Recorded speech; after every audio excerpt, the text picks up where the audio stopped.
L'OCDE a légèrement abaissé mercredi sa prévision de croissance mondiale pour 2021 et a appelé à accélérer la distribution des vaccins et la vaccination au moment où la pandémie de Covid-19 reprend de la vigueur avec l'émergence d'un nouveau variant. L'économie mondiale pourrait ainsi augmenter de 5,6% cette année, nous dit l'Organisation de coopération et de développement économique, dans ses perspectives intermédiaires, soit un recul de 0,1 point comparé aux précédentes prévisions de septembre dernier. Elle pointe du doigt des réalités économiques très différentes entre régions et estime que la reprise restera précaire tant que l'on ne distribuera pas les vaccins partout dans le monde. Malgré ce recul estimé de la croissance mondiale, elle anticipe une croissance de PIB pour la France de l'ordre de 6,8% en 2021, plus 0,5 points, et 4,2% l'an prochain.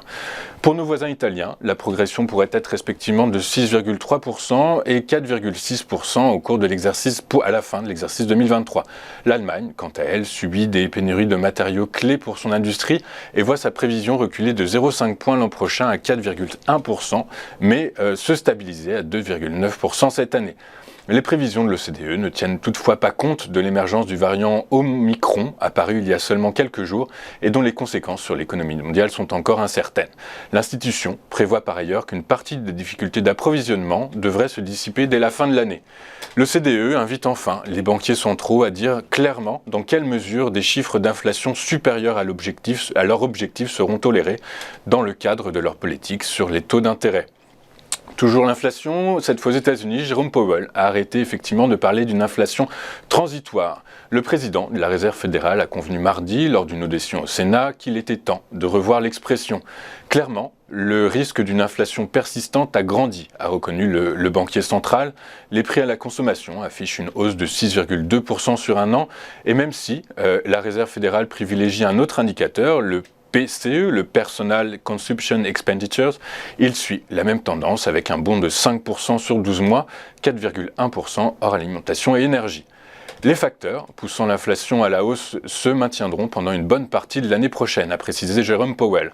En l'attente de sa reconduction officielle à la tête de la Réserve fédérale américaine, et ce pour un nouveau mandat de 4 ans, Jérôme Powell est allé un cran plus loin puisqu'il a ainsi jugé opportun de discuter prochainement au sein du comité de politique monétaire d'une accélération de la fin des achats d'actifs.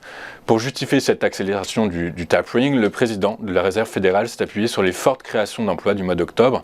D'ici sa prochaine réunion prévue les 14 et 15 décembre prochains, le comité de politique monétaire disposera par ailleurs de nouveaux indicateurs, les créations d'emplois et les prix à la consommation de novembre, mais aussi, espère Jérôme Powell, d'informations sur la dangerosité du nouveau variant Omicron.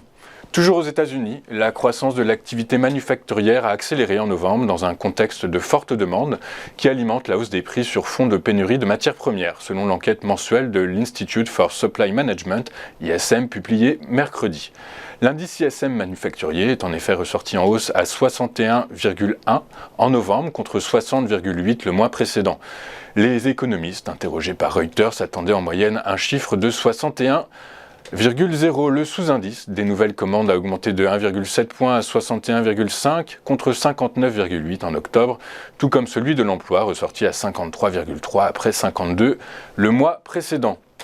La composante des prix acquittés s'est, quant à elle, fortement repliée en reculant de 3,3 points pour s'établir à 82,4 contre 85,7 au mois d'octobre. Un autre indice PMI manufacturier, publié ce mercredi, celui d'IHS Markit, est ressorti quasi stable à 58,3 en données définitives contre 58,4 en octobre.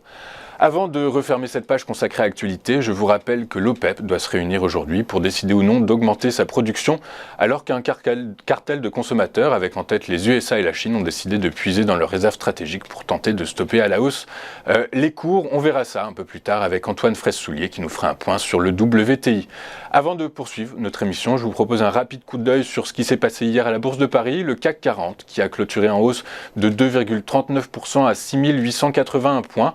L'indice parisien a trouvé son impulsion haussière via l'ensemble des secteurs de la cote, puisque les principales et uniques hausses sont à mettre à l'actif des secteurs de l'énergie qui a pris 3,10%, de l'industrie qui a pris 2,71% et des télécommunications qui ont pris 2,27%.